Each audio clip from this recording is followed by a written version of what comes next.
स्वराज्य न्यूज मराठी, माझा हक्क, माझं राज्य, स्वराज्य।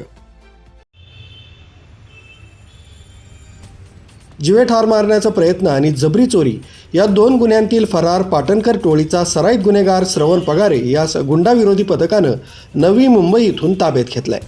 फिर्यादी आदित्य दीपक कांबळे यास श्रवण पगारे, हर्षद पाटणकर, अजय पाटणकर यांनी फिर्यादी आदित्य यांचे सासरे मायकल भंडारे यांनी केलेल्या केसेस मिटवायच्या आहेत असं सांगून फिर्यादी यांना याहू हॉटेल मागे जॉगिंग ट्रॅक इथं नेलं।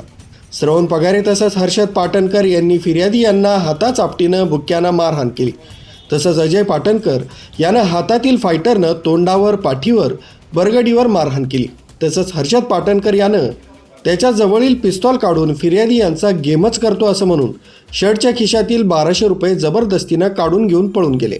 या घटनेनंतर आरोपी श्रवण पगारे, हर्षद पाटणकर, अजय पाटणकर यांच्यावर सरकारवाडा पोलीस ठाण्यात गुन्हा दाखल होता। या गुन्ह्याच्या अनुषंगानं गुंडाविरोधी पथकाला माहिती मिळाली। आरोपी श्रवण पगारे हा सध्या नवी मुंबई इथल्या जिममध्ये काम करतो। याबाबतची माहिती समजताच गुंडाविरोधी पथकाचे सहाय्यक पोलीस निरीक्षक ज्ञानेश्वर मोहिते पोलीस पथक नवी मुंबईला रवाना झालं। नवी मुंबईतील कामोठे परिसरात असणाऱ्या वेगवेगळ्या जिममध्ये जाऊन आरोपी श्रवण पगारे हा आयटॉक्स जिम इथं ट्रेनर म्हणून काम करत असल्याची माहिती मिळाली। आयटॉक्स जिम नवी मुंबई इथं सापळा रचला असता आरोपी श्रवण पगारे यास शिताफीनं ताब्यात घेऊन अधिक विचारपूस केली।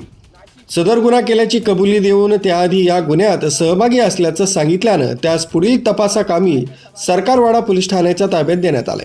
सदरची कामगिरी पोलीस आयुक्त संदीप कर्णिक, पोलीस उपायुक्त किरण कुमार चव्हाण, गुन्हे शाखेचे सहाय्यक पोलीस आयुक्त संदीप मिटके यांच्या मार्गदर्शनाखाली गुंडाविरोधी पथक यांनी संयुक्तिकरित्या ही कामगिरी पार पाडली। स्वाती शेलार, स्वराज्य न्यूज मराठी, नाशिक।